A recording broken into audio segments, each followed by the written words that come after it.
बहुत समय पहले की बात है। एक अकेला हाथी एक अजीब जंगल में बसने आया। यह जंगल उसके लिए नया था और वह दोस्त बनाने के लिए देख रहा था। वो सबसे पहले एक बंदर से संपर्क किया और कहा, नमस्ते बंदर भैया, क्या आप मेरे दोस्त बनना चाहेंगे?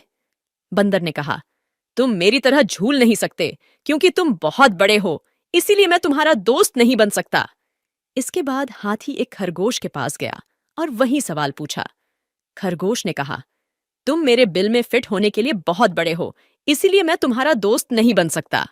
फिर हाथी तालाब में रहने वाले मेंढक के पास गया और वही सवाल पूछा। मेंढक ने उसे जवाब दिया, तुम मेरे जितना ऊंची कूदने के लिए बहुत भारी हो, इसलिए मैं तुम्हारा दोस्त नहीं बन सकता। अब हाथी वास्तव में उदास था क्योंकि वह बहुत कोशिशों के बावजूद दोस्त नहीं बना सका। फिर एक दिन सभी जानवरों को जंगल में इधर उधर दौड़ रहे थे।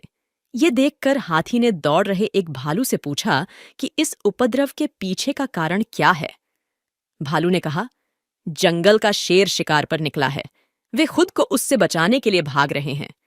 ऐसे में हाथी शेर के पास गया और कहा कि कृपया इन निर्दोष लोगों को चोट न पहुंचाओ, कृपया उन्हें अकेला छोड़ दें।